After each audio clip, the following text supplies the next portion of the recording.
All right, surfboard lovers, boardshop.co.uk surfboard review time. Today, it's the Torq X Channel Islands Almeric pod mod in the X-Lite construction. Obviously, I'm far too young to remember the original pod, but apparently it was a cracking board. And the pod mod is based on that as a everyday surfing, all-rounding, small to medium wave destroyer, which is, in this construction, is really nice and light and really tough as well. We'll come on to construction a little bit later, but first of all, the board. You can see traditional kind of fishy shape, wide outline, wide up to the nose, a little bit of extra width through the tail to carry all that speed.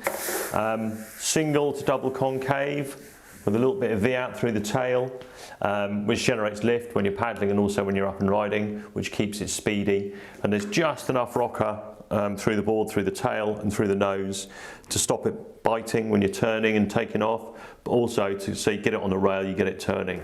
It's a really nicely put together little package. It feels good under your arm. The dimensions where the volume is all feel really good and really functional.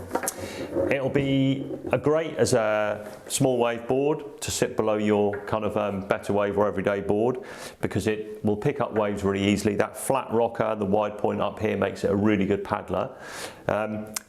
The rail is actually a little bit firmer than, a little bit more detail than you would think on this kind of epoxy construction. So you're going to get a nice responsive kind of ride. When you engage the rail, it turns quite quickly. It's not a slow, sticky kind of feeling board to surf. In this epoxy, because it's light and responsive, it's quite quick to react to your movements. So it's rail to rail, that transition is actually really quick, which is great for changes of direction, getting around those little crumbly sections and everything. It's a really good price point too. It sits way below the Channel Islands and Lost PU type boards. So for someone looking for that small wave, medium wave board on a budget, it's a really good bet. Size wise, it goes from 5'6" up to 6'6". So in that bigger size, the 6'6", if you're transitioning off a foamy or a bigger board and you want your first kind of short board, hard board, then that's worth a look as well. Really good option. So the construction, what Torq call X-Lite, is bespoke to them.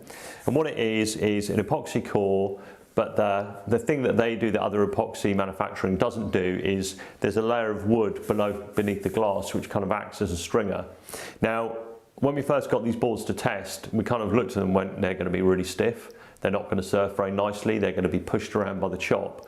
But actually the flex pattern is really even and they deal with chop really well. They cut straight into it. Whereas some epoxy boards get pushed away because they're too light, not a problem at all for the X-Lite pod mod. So if you're looking for an everyday board that will work in 90% of the conditions that we get in this country, especially in a construction that is lightweight, tough, durable, in a board in a shape rather that is totally functional, this is well worth a look, especially as I mentioned, given the price. Online right now, of course, 0% finance, trade in your old board. No custom options available on this one, obviously. But any questions, you know where we are. Thanks for watching.